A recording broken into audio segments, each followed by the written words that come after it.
In the third video of the series, we will come to the second leg of our passage, a short 330 miles between Ninigo Islands, our first landing point in PNG, and Kavieng, where we clear into the country. Looking at the weather prediction based on VPP2, Cornell's Ocean Atlas and PredictWind, in February we should expect light winds from a direction very close on the nose from the direction we had to go. And what did we get? Well, exactly that. Except for a few hours of pure sailing, we had to motor sail pretty much the whole way in light wind or with wind too close to our bow to be able to do pure sailing. Sailing, finally!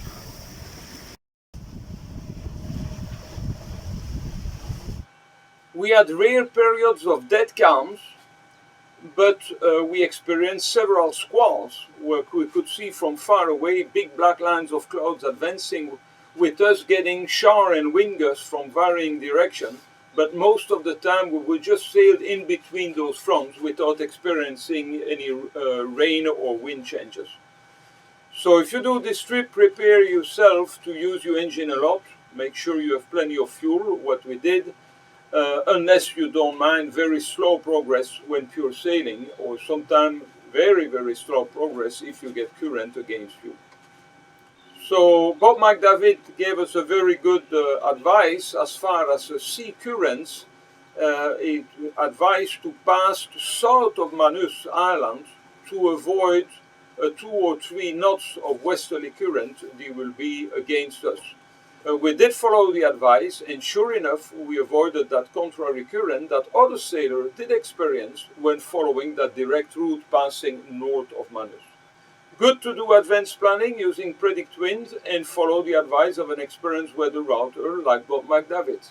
We ended up using over 600 liters of fuel from the Philippines to Kavieng and heard similar stories from other sailors.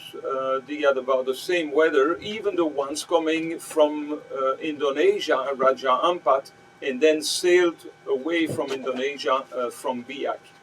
Got the same kind of conditions. Stopping briefly in the Ninigo and Hermit Islands turned out to be a great way to discover small local communities living very remotely. You can watch special videos covering this area on our YouTube and Rumble channel. Through the valley,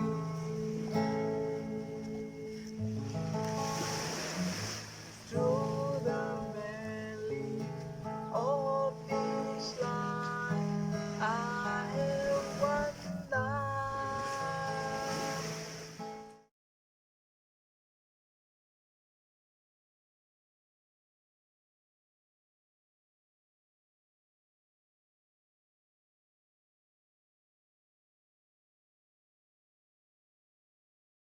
Clearing into PNG in Kavieng was easy with only 2 places to visit. The quarantine office near the government dock, where you can leave your dinghy safely, and a short walk to town to visit the immigration custom office combined.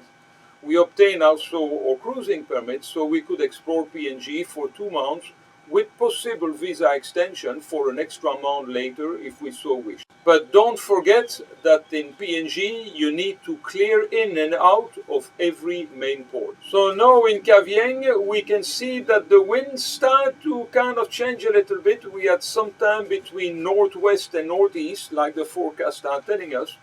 But as we could see in a pilot chart and weather forecasting, we could see that now we get sometimes the winds are more to the east, even sometimes a little bit south of east.